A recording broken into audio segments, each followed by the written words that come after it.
fought in the days of the past. Now look at verse 4. And his feet shall stand in that day upon the Mount of Olives. Now what's going to happen is, you remember I said the Lord's going to come. When he comes, he's going to come in a cloud, and he actually won't touch the earth. We'll rise up to be with him in the cloud, and then 7 years after that, he's going to come back. But this time, when he comes back, his foot is going to hit the Mount of Olives right here. Bang! The Mount of Olives is built in such a way that a little earthquake could just tear it up. In fact, whenever England took over and conquered the Turks during the First World War, there was a general by the name of Allenby that came in to fight in Palestine, and he had an army of Englishmen. And he wanted to fight the Turks in Palestine because they didn't want the Turks to go to Europe and fight, because the Turks in those days were on the sides of the Germans. And so he put that army over there, and he conquered the Turks with his army. And he came to Jerusalem. And when he came to Jerusalem, he had airplanes. Not like we got now, but they did have airplanes, old biplanes, you remember. And they did have some bombs, and he told the Air Force, don't bomb Jerusalem or the Mount of Olives, because if you do, it could cause an earthquake that could destroy the whole city. So they brought their army up there to Jerusalem, and they flew an airplane over Jerusalem, and they dropped out leaflets. And the leaflet said, surrender, your position is hopeless, surrender and we won't kill you, in fact we'll feed you, we've got food for you and clothes for you, surrender and there won't be any problems. And he signed it General Allenby. And there is a word in Arabic which sounds like Allenby. It's Allenby, which means God. Well, these people in Jerusalem, never seen an airplane, they thought that these things came from God out of heaven, and they told them to surrender to the English, and they did, and Allenby walked into Jerusalem without firing one shot and took it over. But what he said was, don't drop any bombs on the Mount of Olives. Well, when Jesus comes back, he's going to come back, and his foot is going to sit right on the Mount of Olives, just outside the eastern gate, on the other side of the Kidron Valley. And when that happens, when his foot shall stand, in verse 4, in that day upon the Mount of Olives, which is before Jerusalem on the east, and the Mount of Olives shall clave in the midst thereof, toward the east and toward the west, and there shall be a great valley, and half of the mountain shall removed toward the north, and half of it toward the south. Whenever Jesus comes to set up his kingdom, and the sole of his foot hits the Mount of Olives, bam! Half of the mountain is going to go shoot toward the south, and half of it is going to go shoot toward the north. And there's going to be a valley open up here. A great big valley is going to open up, and it's going to go right up through the eastern gate into the temple area. Wow. That's going to be an event. When the Lord comes back to set up his kingdom for 1,000 years. Man, what an earthquake that's going to be. Kaboom! All right? And verse 5, and you shall flee to the valley of the mountains. When that happens, the people that are under siege of this big army are going to run out of Jerusalem, and they're going to come down to this valley out to Jesus. And whenever they get out there to him, they're going to say, what are these wounds in your hands? And he's going to say, I received them on the other side of the city of Jerusalem. Over here, on the other side of Jerusalem, at the Damascus gate, when they nailed me to a cross. And you know what the Jews are going to do? They're going to fall on their faces and they're going to say, our Lord and our God, Messiah King Jesus, What an event that's going to be. Well, when this happens, this big army that's against Jerusalem are going to be headquartered in that valley that I talked to you about, the valley of Megiddo, which in the Bible is called Armageddon. You've heard that name. That Armageddon Valley is way over here. I can't get far enough away from it to give you an idea, but it's quite a ways over here. And all those big armies are going to come and they're going to headquarter in this valley. The Bible says it's going to be 200 million.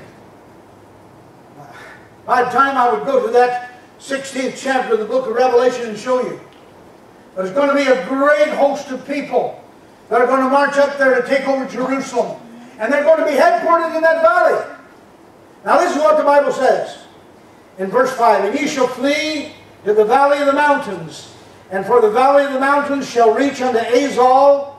Yea, ye shall flee like as ye fled in the days of the earthquake, in the days of Uzziah king of Judah.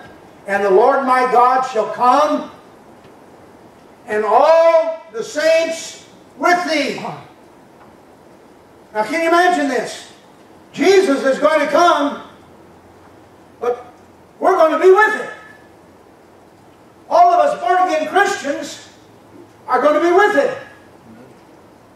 Now I can't imagine, because it's such a big number that you can't number them.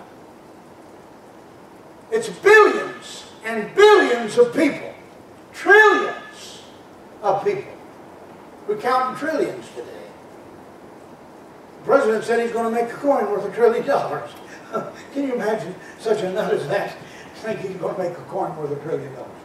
Anyhow, it's just a threat, you know. And I'm not getting into that, but there's going to be trillions of people. Now I've got my own way of thinking that this is going to be possible. Here Jesus in the valley, the city of Jerusalem under a siege, the people running out and accepting him as their king, and the saints are going to go marching in. Remember the old song, When the Saints Go Marching In? You ought to hear me play that on the harmonica. Well, that's a good old song, isn't it, huh? They've jazzed it up over the years and changed some of the notes, but I'll tell you right now, it's a good old song, When the Saints Go Marching In. And we're going to march in one of these days.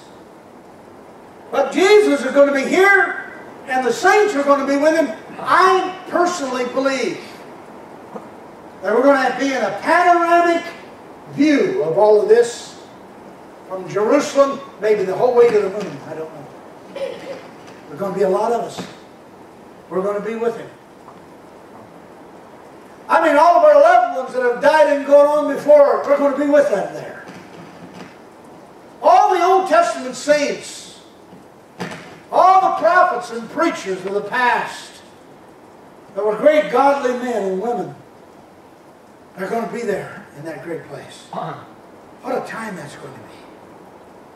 We'll be in that panoramic view, and we'll be able to see the Lord walking into Jerusalem. You know what he's going to do when he gets in there? He's going to go into the city of Jerusalem. He's going to walk into Mount Zion, which is the temple site. And he's going to say exactly what he said when he triumphantly went in there before. He's going to say, my house, my house. You see, that little spot in Jerusalem, it don't belong to the Arabs, the United Arabs. It don't belong to the United Nations. It don't belong to the United States. It doesn't belong to the United Zionist Jews. It belongs to Jesus. Right there on that spot is where he's going to set up his kingdom, and he's going to rule from this little spot for 1,000 years. Oh, I could get in that, boy. 1,000 years we're going to rule on this earth? Man. We're going to take over Lubbock, and we're going to kick the crooks out. You know what we'll do? We'll meet here at this church, and we'll go down through Lubbock, and all the night spots, and all the brothels, and all the dimes or whatever they are, we're going to put a big sign on the front door, closed for 1,000 years. Amen. We're going to clean up Washington. Amen. We're going to go back and kick them crooks out of that place, and Jesus is going to rule and reign in Washington, D.C. Oh, I don't know if that excites you or not, but I'll tell you it goes all over me. I get goose pimples up and down my spine when I think of what the Lord's going to do. Wow. And we'll have them brand new bodies. Wow, what a thing that's going to be. And all the saints with thee. Now we're going to see all of that. And that big panoramic view, that's my opinion. I can't give you scripture on it. That's Larry Claton scripture. All right? Larry Claton ideas. And that's going to be, great hosts are going to be there with him. And we're going to come to that place with him. But we're not only going to see Jesus walking through the eastern gate into the city, but we're going to be able to see over Jerusalem, the whole way over here to Armageddon, the valley of Armageddon, and we're going to see that army. Biggest army ever gathered together. This is what God's going to do with them. Look at verse 12. And this will be the plague wherewith the Lord will smite all peoples that have fought against Jerusalem. This is what he's going to do. And their flesh shall consume away while they stand upon their feet. And their eyes shall consume away in their holes, and their tongue shall consume away in their mouth. God's going to judge that army. He's going to melt them. That's why the Bible talks about the blood being deep as a horse's bridle. It's because he's going to melt them to blood. That great army in that valley. You know, when I was a boy, a kid, I used to go down once in a while. I didn't get to go very often. I used to get to go down to Capitol Theater building in Sydney, Ohio, and see a movie. A Saturday matinee. They showed 2 cowboy movies. It cost me 9 cents, 1 cent tax. It cost me a dime to get in there. 10 cents. Mama would give me a little extra money, and I would go down to Murphy's 5 and Dime. With a little bit extra money, I'd buy me some candy, and I'd buy me cinnamon balls. You ever see cinnamon balls? They're terrible candy. I didn't like them then. I don't like them now. I didn't buy them to eat. I bought them to throw. So I'd get in that movie. Somebody stand up and I'd hit the back of the head with one of them cinnamon balls. Come on, sit down there. Then when that happened, then I'd get down and I'd crawl under the seats and I'd come up another place, you know. So they'd think that somebody else threw the cinnamon ball. Really. My mama didn't raise any dumb kids. And my wife's shaking her head. She knows that I did that. And, you know, one time we was in school, and back during the Second World War, we didn't have anything. We didn't have any candy, didn't have any sugar, didn't have anything, you know, because everything was used for the war effort. They had no automobile tires, no gasoline. I mean, we didn't have anything. I mean, everybody walked where they was going to go. And one of the boys at school said, you know, we couldn't get any chewing gum at all. Bubble gums or anything like that. One of the boys said, boys, I know where to get all the chewing gum you want. He said, go get the Capitol Theater. And he said, down under them seats is all the chewing gum you'd ever want. Isn't that terrible? That's a terrible thing to tell in church. Well, you got me here tonight. You'll have a better preacher next time. He won't tell so. But I'd sit there, you know, and I'd watch the cowboy movie. Boy, it was shoot 'em up Cassidy.